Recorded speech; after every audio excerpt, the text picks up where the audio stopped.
The first sign something was wrong wasn't the email itself. It was who was left off it. I was standing in my kitchen in Portland, Oregon, barefoot on cold tile, scrolling through my phone with one hand while the coffee brewed. It was 6:12 a.m. My workday hadn't started yet, but my family's drama apparently had. My younger sister, Emily Brooks, had sent out a group email at 5:47 a.m. Subject line: Wedding weekend final details. It included my parents, both sets of grandparents, our cousins, her bridesmaids, even my ex-husband. I wasn't on it.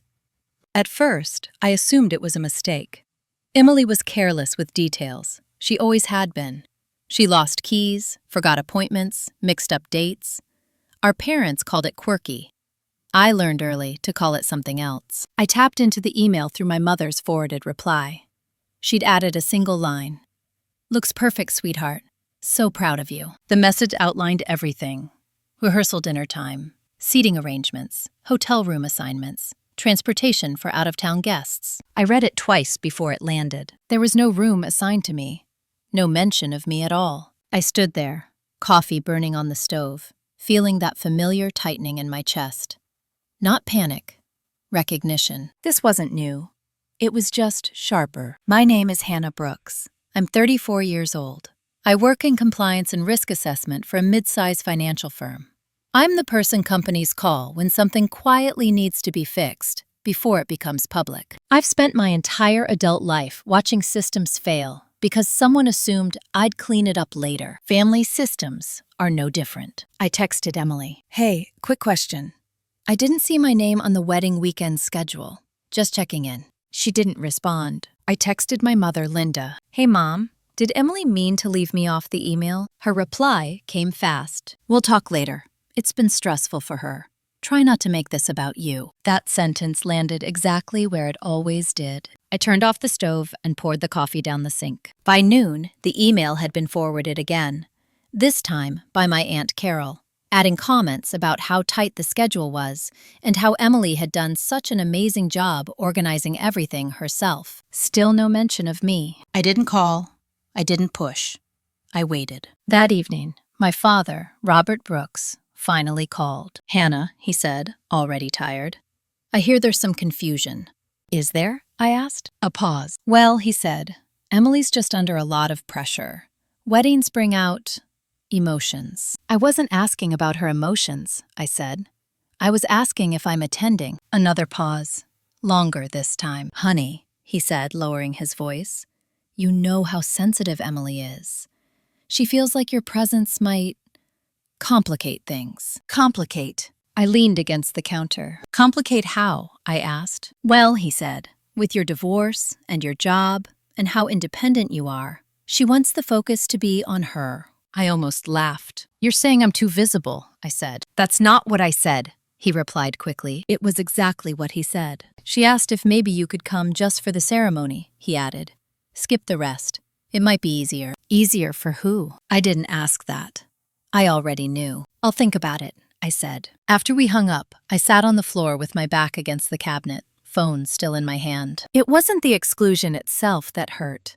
It was the coordination, the quiet agreement, the way everyone else knew before I did. I opened my laptop and pulled up the wedding website. There was a tab labeled Family. Emily had written a paragraph about each person, our parents, our grandparents, even a blurb about my ex-husband Mark and how supportive he'd been during her engagement. There was nothing about me. I closed the laptop slowly. This was the moment something shifted. Not dramatically, not angrily, just clearly. I wasn't being overlooked. I was being managed. The wedding was in 6 weeks. 6 weeks where I was expected to be quiet, flexible, understanding. 6 weeks where my absence would be explained as my choice. I sent one final text to Emily. "Let me know what you decide. I'll respect your wishes." She replied 5 hours later. "Thanks for being mature about this. You always handle things better." That was the lie that finally broke something in me. I wasn't handling things better. I was handling them alone. That night, I opened a new folder on my computer. I labeled it simply Brooks. I didn't know yet what I would put in it. I only knew I was done being surprised. At the time, I thought the wedding was the problem. I hadn't realized it was just the opening move. The next morning, I woke up with that familiar calm that comes right after something inside you goes cold. I didn't cry. I didn't replay the conversation with my father. I didn't even feel angry. Anger would have required surprise, and I didn't have that anymore. Instead, I went to work. I drove across the Willamette River in silence, watching the fog lift off the water, letting my thoughts settle into their usual order. This was what I did best. When something stopped making emotional sense, I translated it into facts. At my office, I closed my door and pulled up my calendar. 6 weeks until the wedding. In my line of work, 6 weeks was enough time to dismantle a bad structure or expose a hidden risk, if you knew where to look. I wasn't planning revenge. Not yet. I was planning understanding. At 9:30 a.m., I got a message from my brother, Jason. He's older than me by 3 years, married, 2 kids. The golden child who never actually did anything wrong, but never did anything brave either. "Hey," he wrote. "Heard things are tense about the wedding. Don't take it personally." I stared at the message. That sentence alone explained more than he probably intended. "What exactly did you hear?" I typed back. A few minutes passed. "Well," he replied, "Emily's just worried you'll draw attention. You know how Mom is about appearances." There it was. The word no one ever said out loud. Appearances. "I didn't realize existing was a distraction," I wrote. "That's not what I meant," he said immediately. "You're reading into it." I put my phone face down. That phrase again. You're reading into it. I'd heard it my entire life. Anytime I noticed a pattern, anytime I asked why something always landed on me. That afternoon, I had lunch with Claire Donovan, a colleague and one of the few people who knew my family well enough to read my face. "You look like someone just closed a door you didn't realize was load-bearing," she said, sliding into the chair across from me. "My sister's getting married," I said. "And?" she asked. "And apparently I'm optional," I replied. She didn't laugh. That mattered. "Is this new?" she asked. "No," I said. "It's just clear." That night, I opened the Brooks folder again. I started with something simple. Property records. My parents had lived in the same house in Lake Oswego for 25 years. The assumption in the family was that it would eventually be split between the 3 of us. I'd never questioned that, mostly because I'd never planned my life around it. But assumptions are dangerous things. I pulled the county records. The house was no longer in my parents' names. It had been transferred 2 years earlier into a family trust. The Brooks Legacy Trust. Trustee, Robert Brooks. Beneficiaries, Linda Brooks, Jason Brooks, Emily Brooks. My name wasn't there. I stared at the screen, reading it again slowly. This wasn't an accident. Trusts don't happen overnight. They require planning, lawyers, conversations. Conversations I hadn't been part of. I felt something tighten in my chest, but I didn't let it expand. Instead, I opened another tab. My grandmother's will. She was still alive. Sharp, opinionated, and very clear, in private, about how much she admired my independence. But wills can change quietly. I didn't have access to the document, but I could see who her attorney was. The same firm that handled the Brooks Legacy Trust. Patterns. By Thursday, I noticed something else. My mother stopped responding to my texts entirely. Not just about the wedding, about everything. No good mornings, no thumbs up emojis, no updates about the weather or my niece's school play. Silence is rarely neutral in families like mine. It's a message. On Friday, Emily finally called. I answered. "Hannah," she said, sounding breathless. "I hope you're not upset." "I'm paying attention," I replied. She laughed lightly. "See? That's what I mean. You always make things sound so serious." There it was again. "Why am I not listed as family on your wedding site?" I asked. A pause. "Well," she said, "it just didn't feel necessary." "Necessary for what?" I asked. "For the narrative," she said before she could stop herself. Then she rushed on. "I mean, for the vibe. We're keeping it simple." "Simple. You included my ex-husband," I said. "Well, Mark's been supportive," she replied, "and he fits better with the crowd." Fits better. I closed my eyes. "Did Mom and Dad help you decide this?" I asked. Another pause. "They agreed it was best," she said. That was the moment I realized this wasn't about Emily. Emily was the front. The decisions were coming from somewhere else. "I won't argue," I said. "Oh, thank God," she replied, relief flooding her voice. I knew you'd understand. No, I said quietly. You knew I'd comply. The silence on the other end was immediate. Don't make this ugly, she said. I'm not, I replied. I'm stepping back. After we hung up, I sat in my car for a long time. I wasn't hurt anymore. I was curious, because families don't suddenly decide one member is inconvenient, unless that person disrupts something important. That weekend, my father sent a group text about Sunday dinner. I didn't reply. Instead, I called an estate attorney, not the family's, mine. I booked a consultation for the following Tuesday. The wedding was still weeks away, but I could feel the ground shifting under my feet, and I wasn't going to be standing where they expected when it finished moving. At that point, I still believed the truth would soften things. I hadn't yet learned that truth is only welcomed when it doesn't threaten control. The attorney's office smelled like lemon polish and old paper. I noticed that right away, because noticing details is how I stay grounded when conversations get dangerous. His name was Daniel Mercer. Late 40s, calm voice, no wasted words. He didn't ask me why I was there emotionally. He asked what I needed to understand legally. That mattered. I laid everything out slowly. The wedding exclusion, the trust I wasn't included in, the family silence. I'm not here to contest anything, I said. I just want clarity. Daniel nodded. Clarity is usually the first step before people realize they've already lost leverage. He pulled up the trust documents I'd found. You weren't accidentally omitted, he said after a few minutes. This was intentional. I assumed that, I replied. He glanced at me. Most people don't. That's why these structures work. He explained the mechanics without drama. The Brooks Legacy Trust had been set up to consolidate assets, house, investment accounts, a small but profitable family-owned logistics company my father had founded years ago and quietly handed operational control to Jason. I knew about the company. What I didn't know was that I'd been written out of its future. You're not a beneficiary, Daniel said, which means unless something changes, you don't inherit from the trust at all. I let that sit. Was I ever listed? I asked. He shook his head.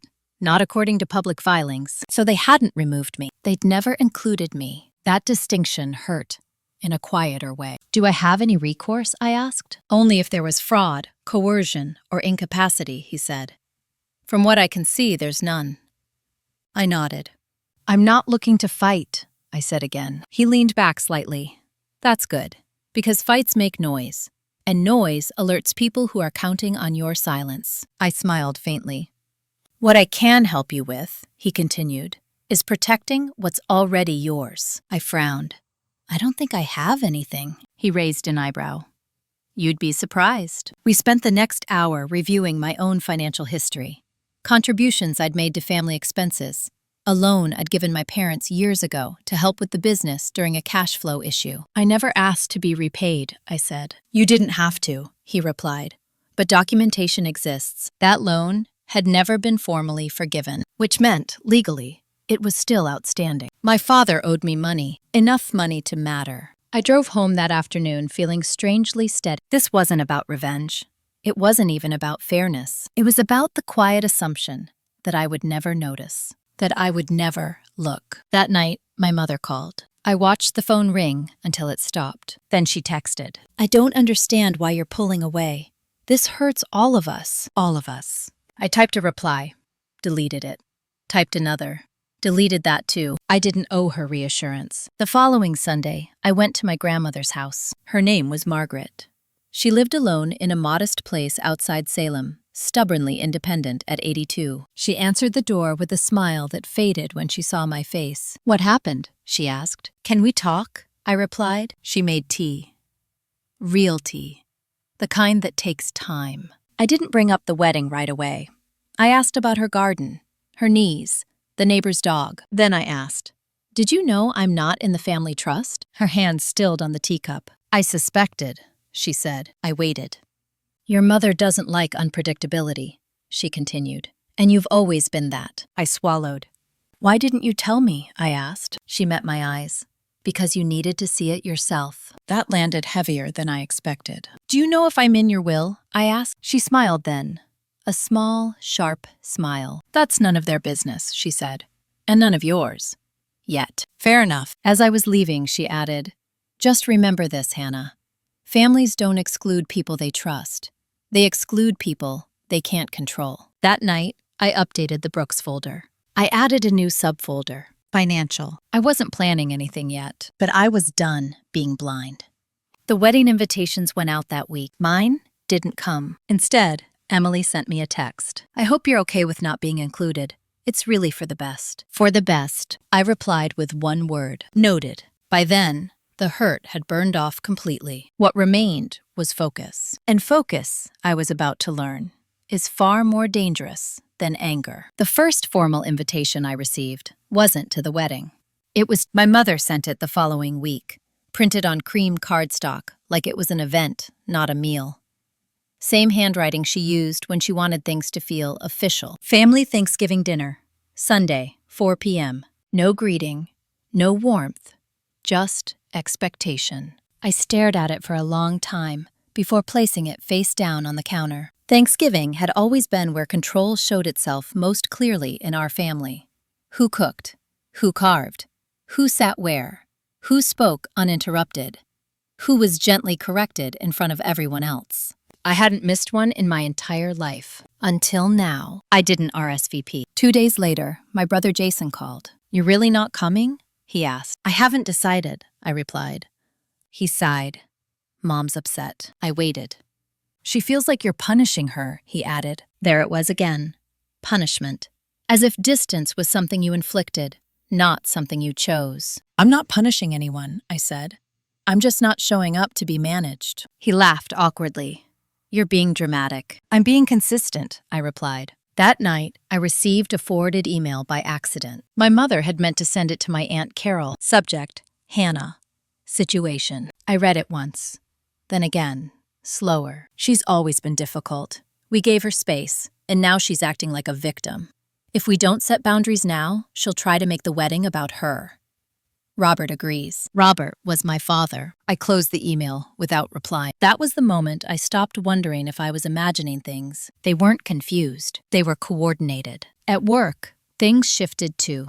I'd been up for a promotion. Not something I'd talked about much. Senior Compliance Director. More authority, more visibility.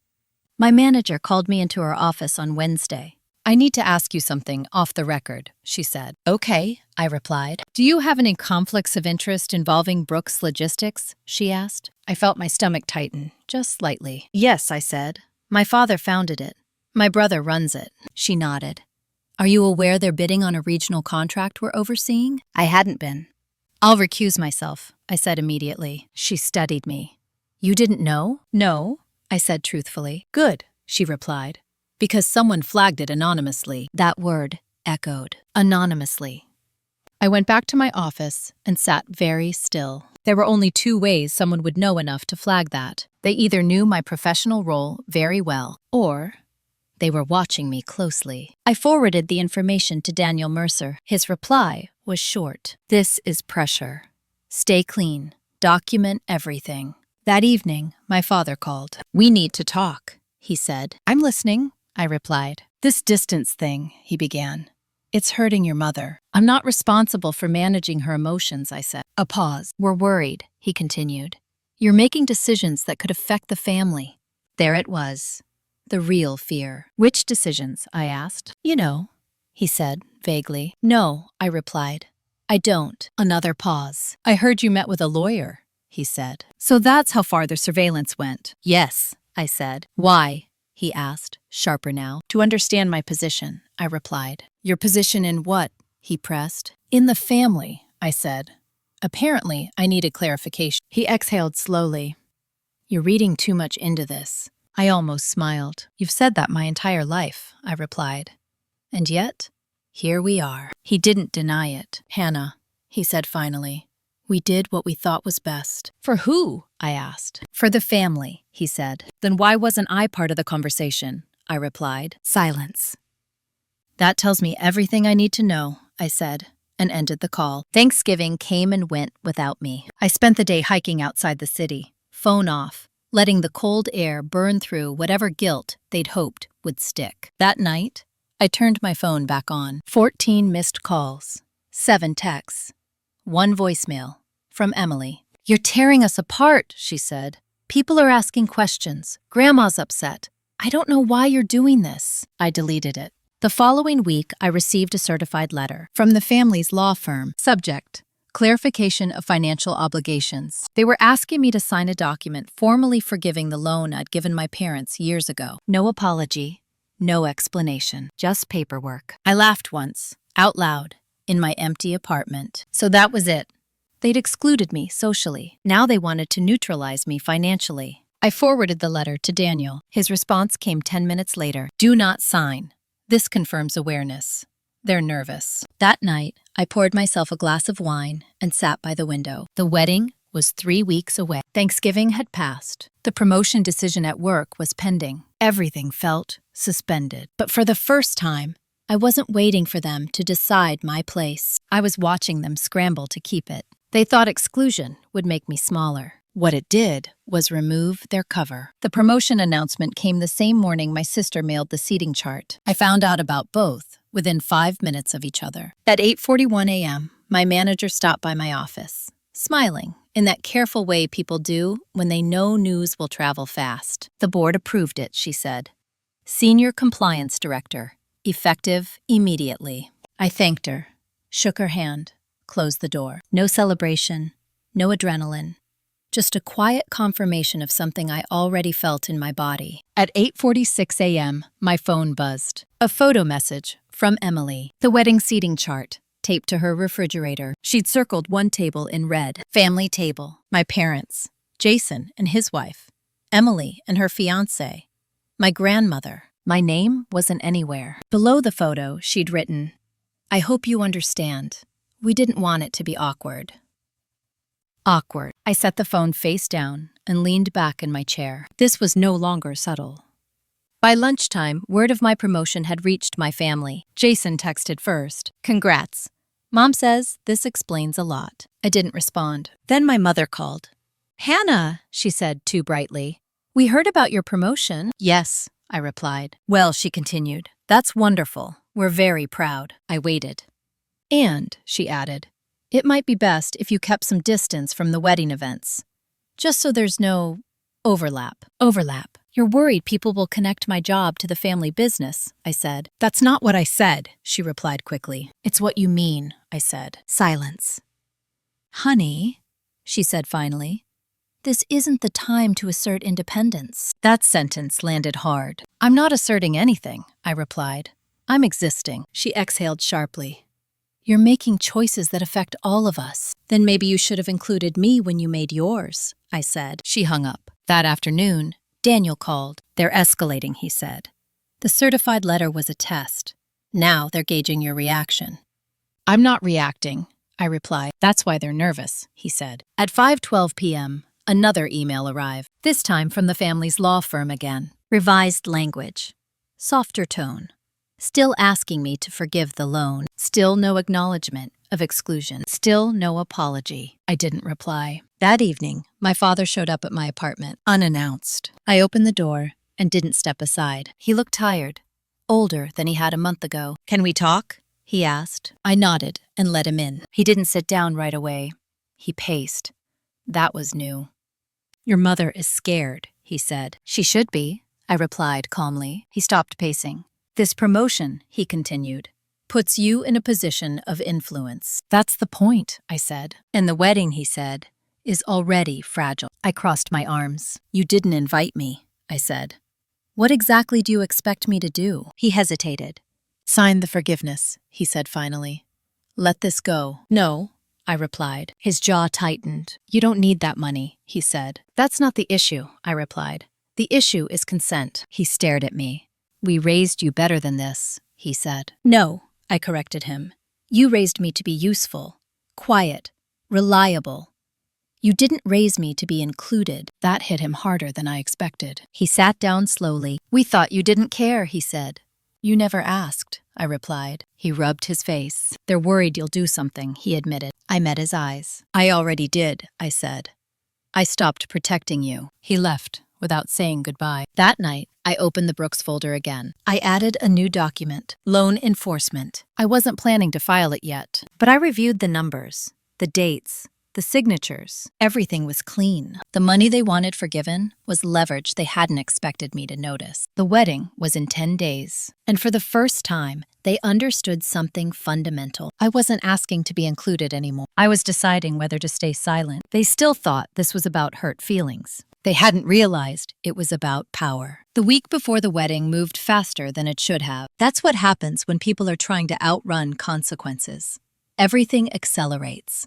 Calls come earlier, emails get sharper, voices lose their patience. I stayed still. On Monday morning, Daniel emailed me a summary of my options. Enforce the loan, do nothing, or formally notify them that I was aware of my exclusion from the trust and reserved my rights. The third option was quiet, procedural, hard to argue with. It didn't accuse, it documented. I chose that one.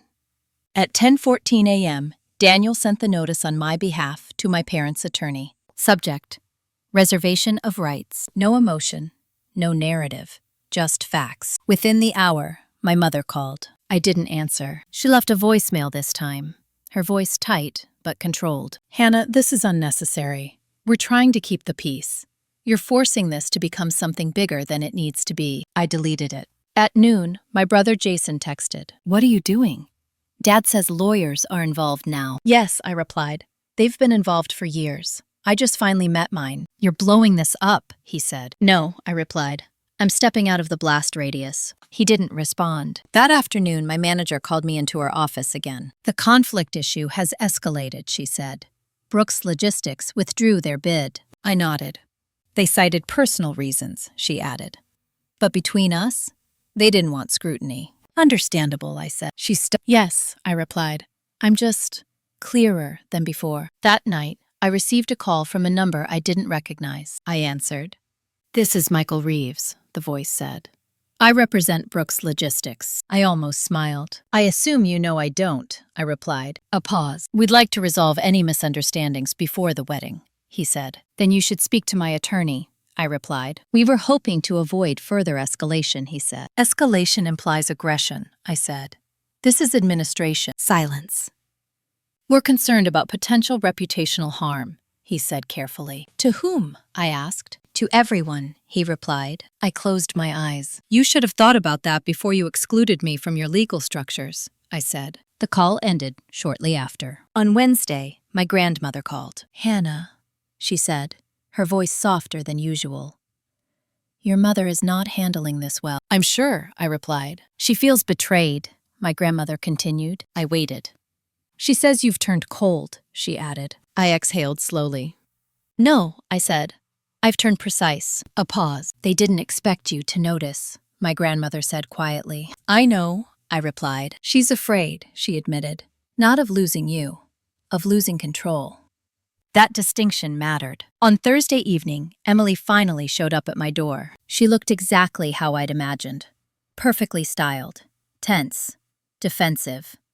I don't understand why you're doing this, she said the moment I opened the door. I'm not doing anything, I replied. I'm responding. She stepped inside, uninvited. You could have just stayed quiet, she said.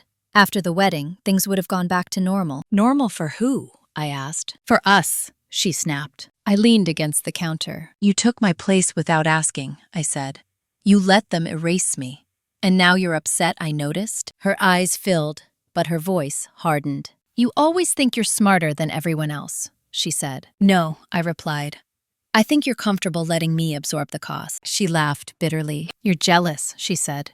You hate that this is my moment. I shook my head. I hate that my absence made it easier for you, I replied. She froze.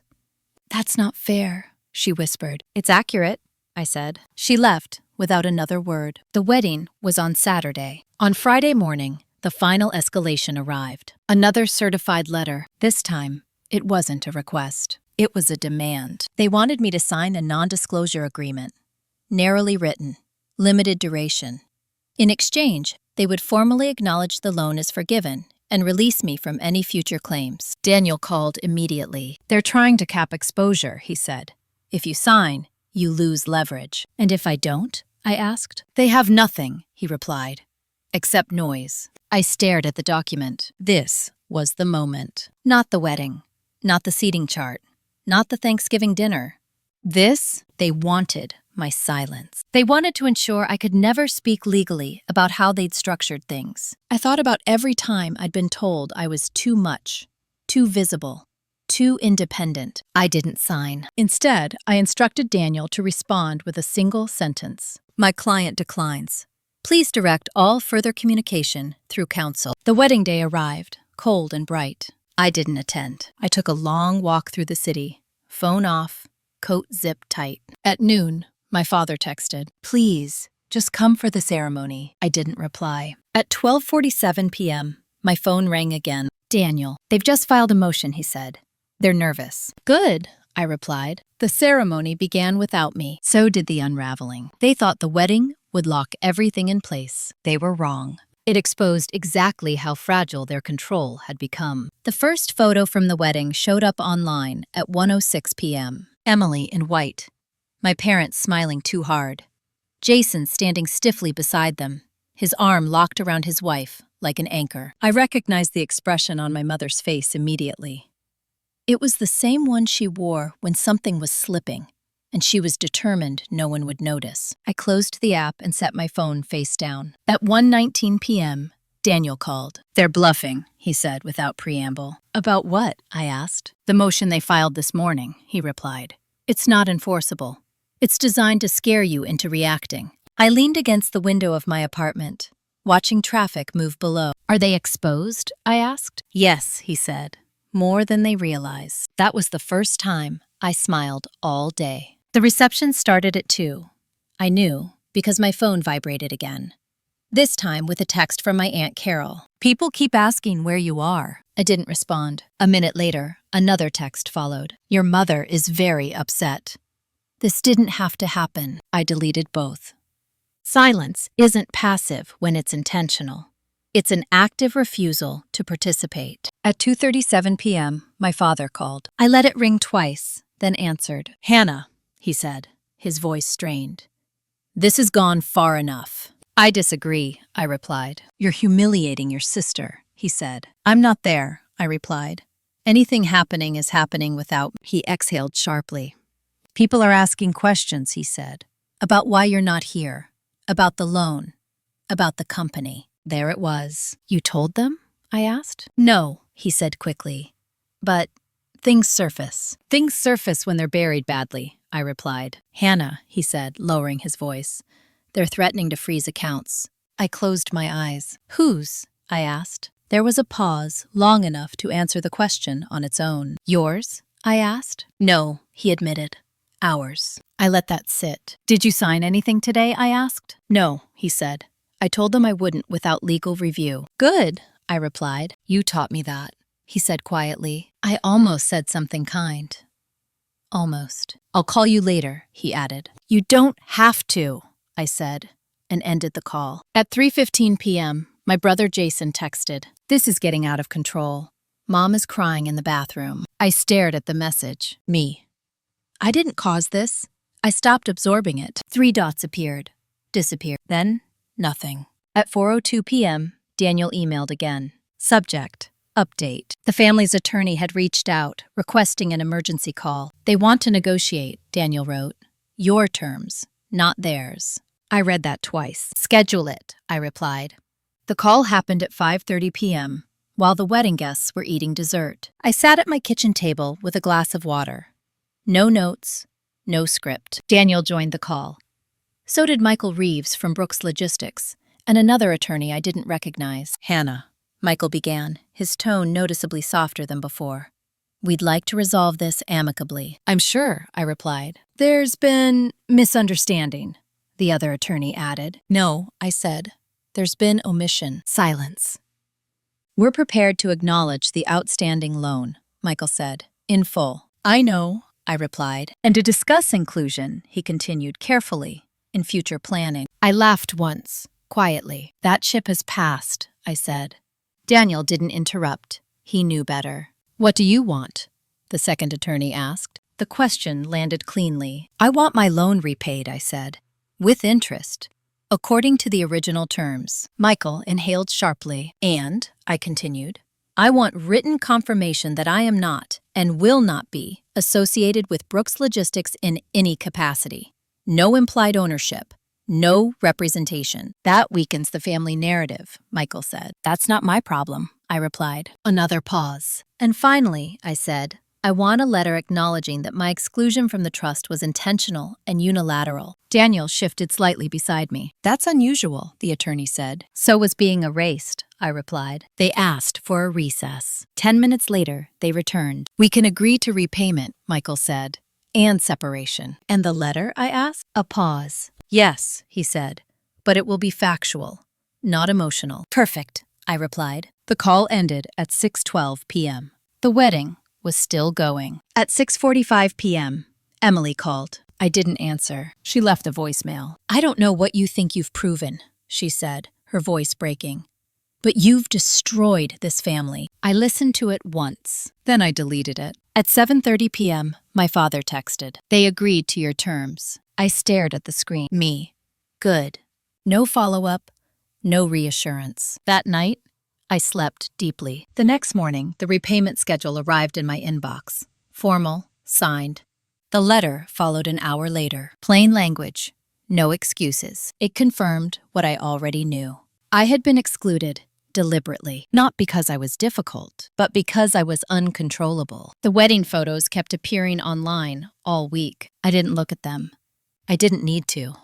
Something had shifted. Not loudly, not publicly, but permanently. They thought the ceremony would close the story. Instead, it marked the moment the power quietly changed hands. The money arrived on a Thursday morning, not all at once.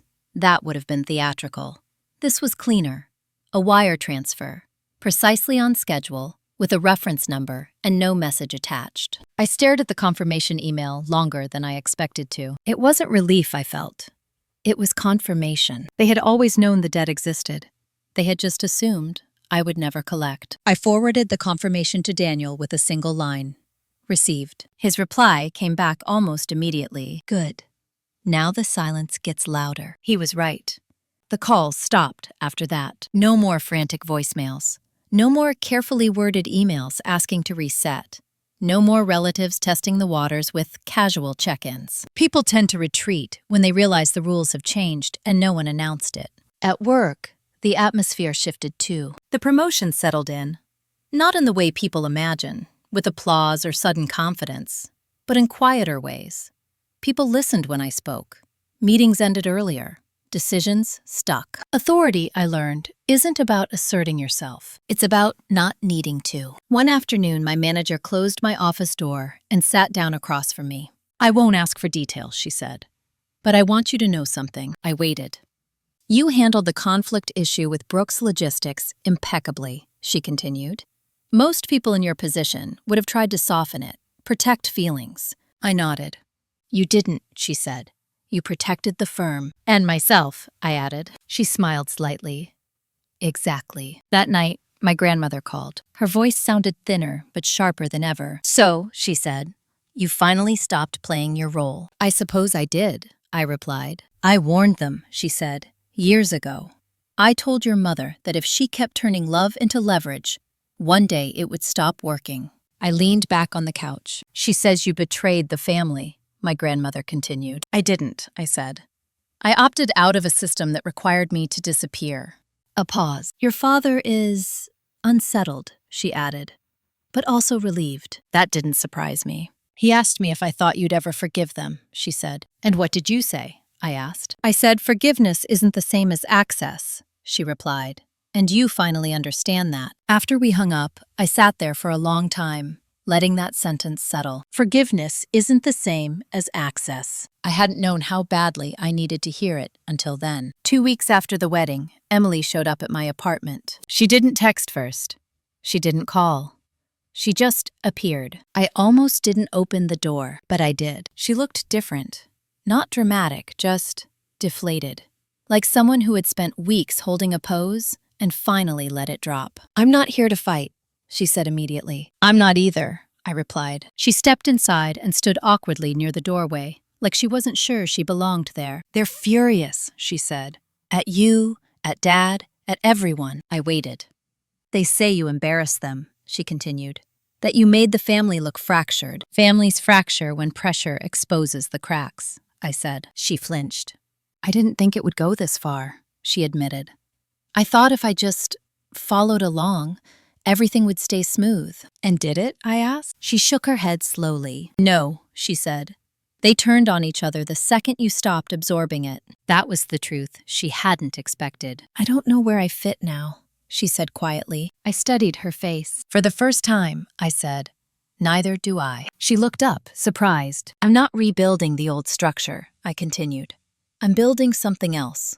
Slower. Smaller.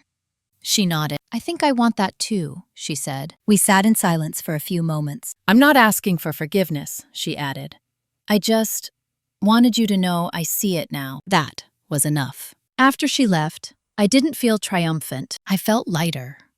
Because recognition, even late, still counts. That month, the final document arrived. The letter acknowledging my exclusion from the Brooks Legacy Trust. 2 pages, neutral language, clear facts. It stated that I had not been included by design, that the decision had been made without my input, that no future claims would be made on my behalf, nor would any obligations be expected of me. I signed my acknowledgement and sent it back. Then I archived the Brooks folder. Not deleted. Archived. There's a difference. Thanksgiving came again the following year. No invitation arrived. I didn't miss it. Instead, I spent the day with friends who asked nothing of me, except to show up as I was. That evening, as we cleared dishes and poured wine, someone asked casually, "Do you ever talk to your family?" I thought about it. Some of them, I said.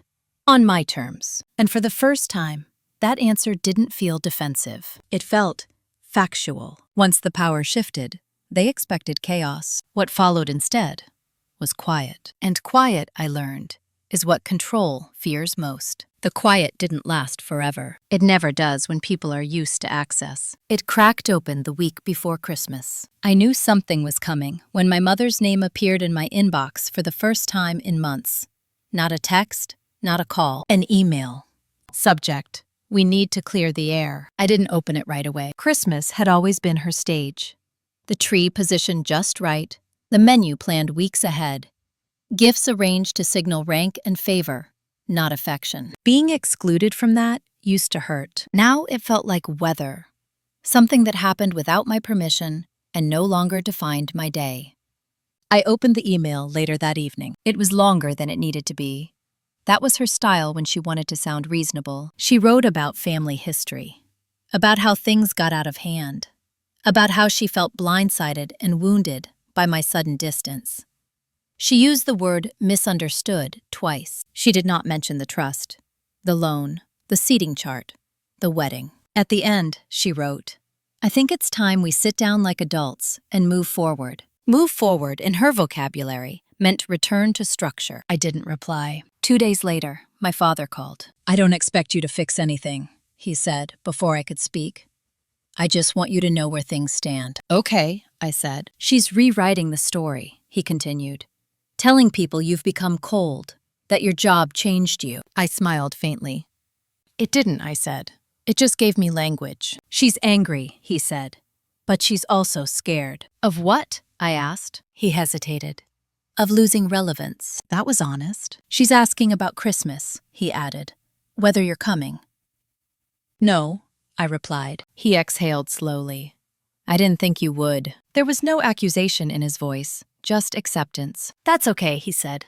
"I'll tell her." After we hung up, I sat with the weight of that conversation longer than I expected. Not because I felt guilty, because I felt free. At work, December was relentless. End-of-year reviews, compliance audits, long meetings where people spoke carefully because they knew decisions were being made. I thrived in that environment. Not because it was stressful, but because it was honest. Every assumption had to be documented. Every claim had to stand on its own. No one got credit for good intentions. One afternoon, I was called into a closed session with the executive team. They wanted me to oversee a new internal review process. More authority, more visibility. As they spoke, I realized something quietly unsettling. No one in that room questioned my right to be there. No one asked me to soften my language or consider optics. I was trusted. That realization stayed with me all the way home. A week before Christmas, Emily called again. Her voice was different this time, less defensive, more cautious. "They're spiraling," she said. I didn't ask who. "They keep asking me to mediate," she continued, "to get you to come back into the fold." "That's not—" "I know," she said, "but they don't." I could hear the exhaustion in her voice. "Jason's pulling away," she added. "Dad's staying late at work. Mom keeps asking what she did wrong, but only in a way that doesn't require answers." I closed my eyes. "That sounds familiar," I said. "I didn't realize how much you used to absorb," she admitted. "How much smoother things were when you were there to manage the mood." "I didn't either," I said, until I stopped. There was a pause. "Do you think we can have a relationship?" she asked. "Just us?" "Maybe." "I wouldn't ask that anymore," she said quickly. I believed her. But belief, I'd learned, didn't mean immediate access. "Let's go slowly," I said. She agreed. Christmas came and went without me. I spent it quietly.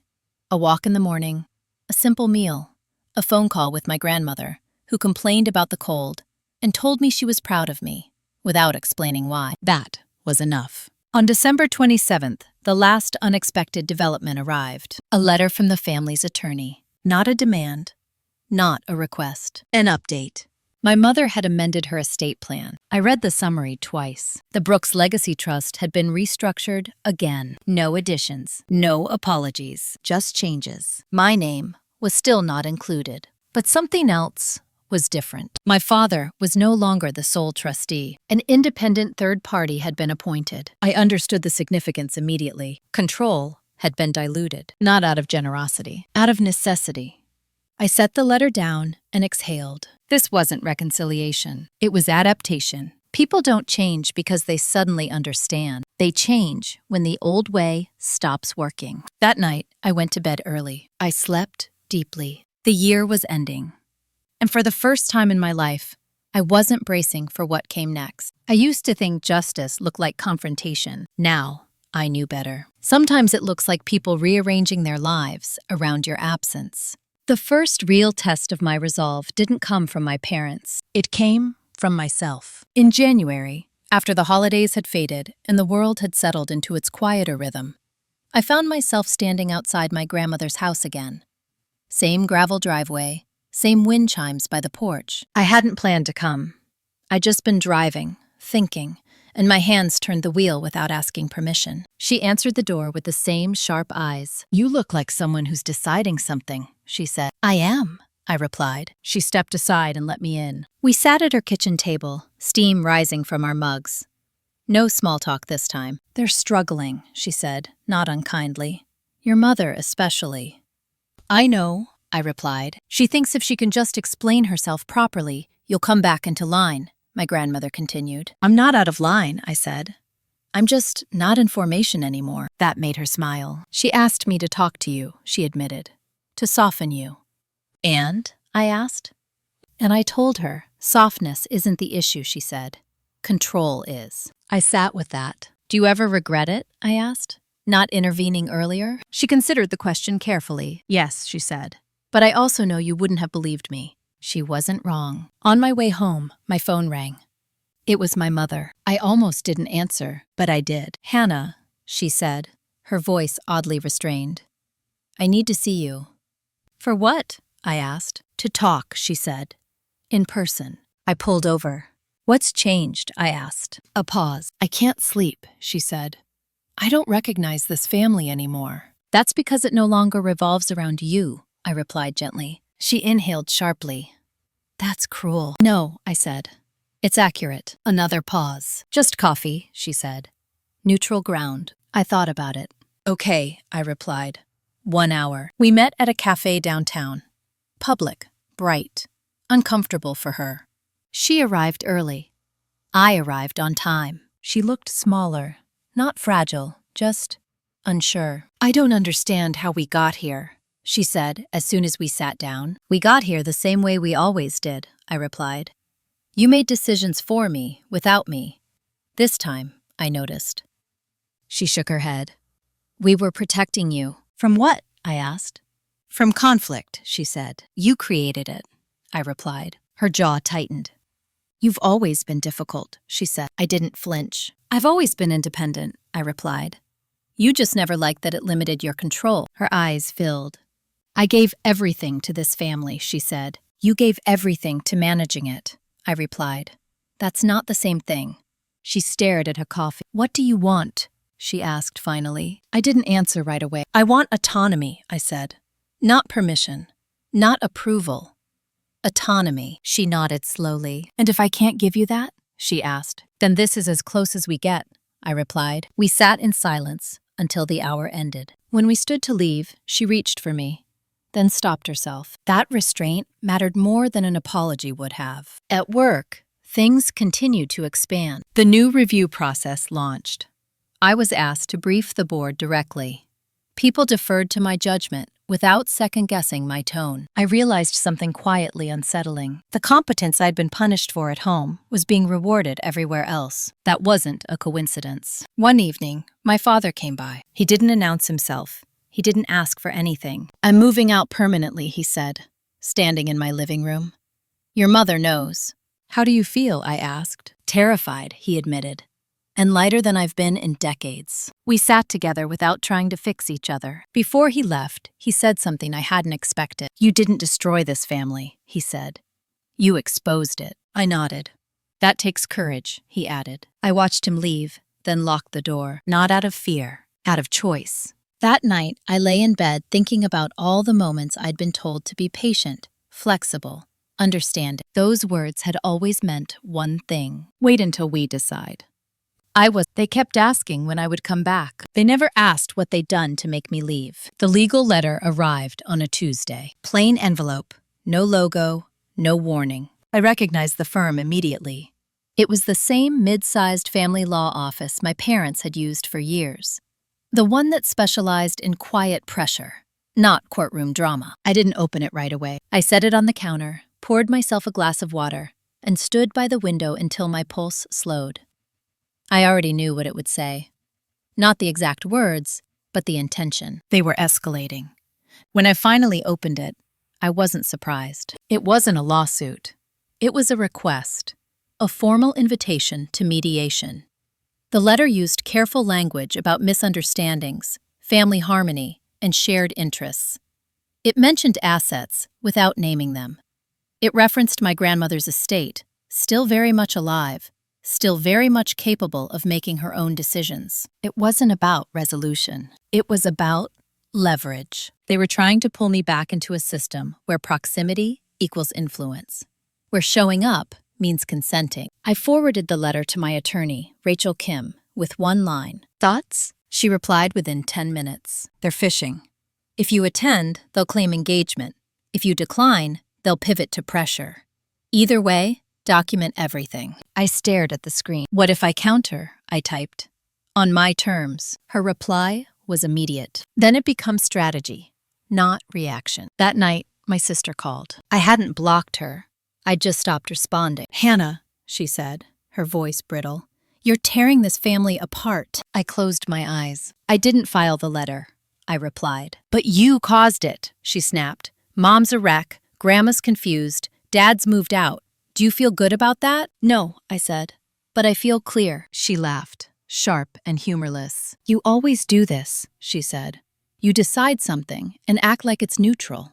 It is neutral, I replied. It just doesn't favor you. Silence.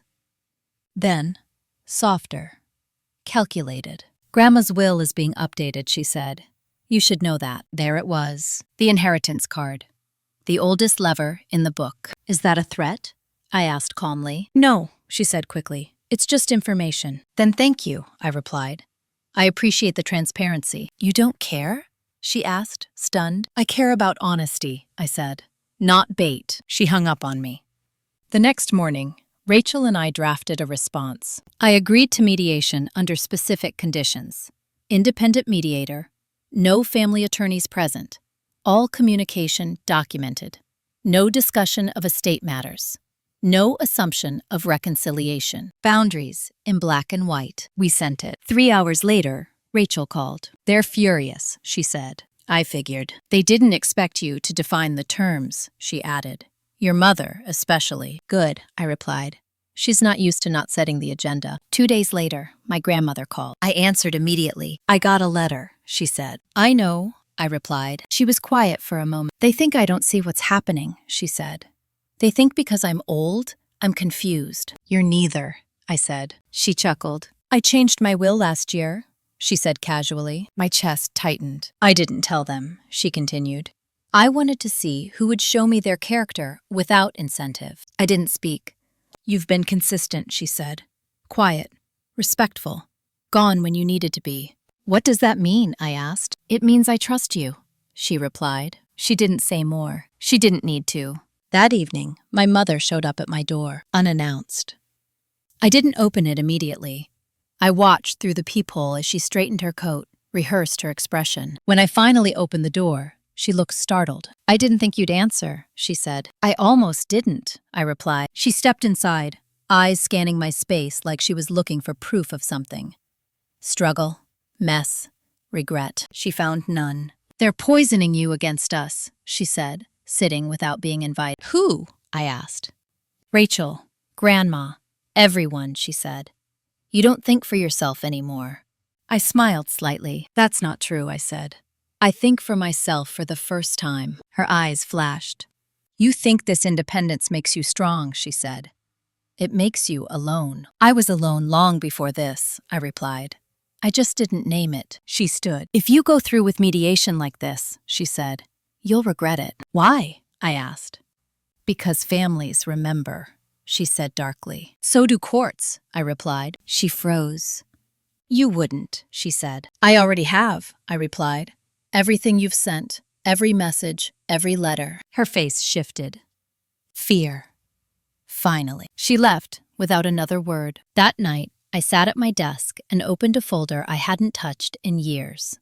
Old emails, old texts, patterns I'd normalized. Reading them now, from the outside, was jarring. This wasn't love, it was governance. The next morning, Rachel called. They accepted your terms, she said. When? I asked.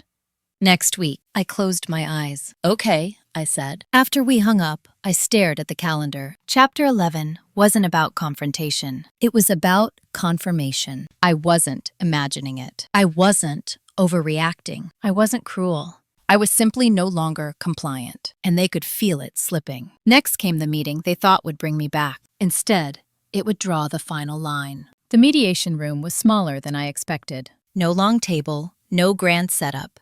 Just 4 chairs, a box of tissues no one touched, and a clock on the wall that ticked too loudly. Neutral ground, like I asked. That alone told me everything. They were already uncomfortable. My mother arrived first, posture stiff, lips pressed into a line that suggested control held together by effort. My sister came in behind her, eyes scanning the room like she was looking for an exit. My father didn't come. That was his choice, and I respected it. The mediator introduced herself, reviewed the terms, and reminded everyone that this was not about assigning blame. It was about clarity and agreements going forward. I listened. I didn't interrupt. I didn't explain. My mother spoke first. She talked about family values, about misunderstandings, about how hurt she was that I'd pulled away without warning.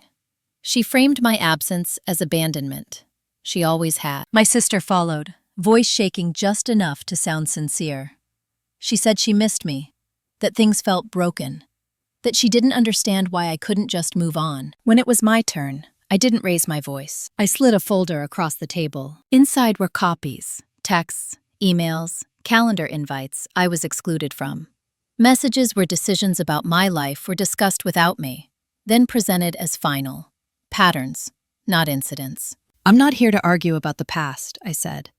I'm here to set conditions for the future. The mediator nodded. I will not participate in conversations where my choices are overridden, I continued. I will not attend events where my presence is conditional. I will not accept financial leverage disguised as generosity.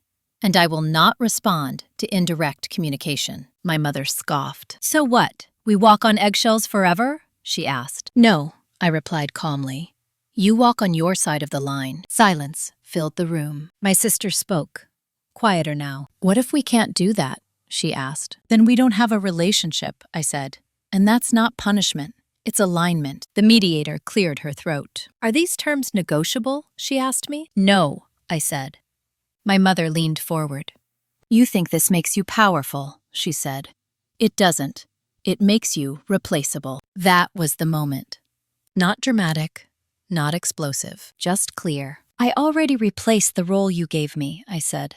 That's why this feels threatening. She stared at me, stunned. The mediator ended the session early. There was nothing left to mediate. Outside, my sister caught up to me. You really mean it, she said. Yes, I replied. She looked at the ground. I don't know how to exist without Mom deciding things, she admitted. That's not my responsibility, I said gently. But it is your opportunity. She didn't respond. That night, I went home and did something simple. I blocked my mother's number, not out of anger, out of hygiene. Over the next few weeks, the fallout came quietly. Extended relatives stopped calling. Invitations slowed. Rumors circulated. I let them. My grandmother called once. You held your ground, she said. I did, I replied. I'm proud of you, she said. And I updated the executor. I didn't ask who. She didn't need to say. At work, I signed the final documents for a promotion that had nothing to do with my family name. No strings, no conditions, just earned authority. The strangest part wasn't the peace, it was the absence of guilt. I realized I'd been trained to feel wrong for choosing myself. Once that training broke, there was nothing left to wrestle with. Months later, I ran into my mother at a grocery store. We nodded. Nothing more. No scene. No confrontation. Just distance. And that was the real revenge. Not humiliation. Not exposure. Freedom. If you're listening to this and wondering whether boundaries are worth the cost, let me tell you this. The price of staying is often higher than the price of leaving. If this story resonated with you, take a moment to like the video, share your thoughts in the comments, and subscribe to the channel. You never know who needs to hear that choosing yourself is not betrayal. Sometimes it's survival.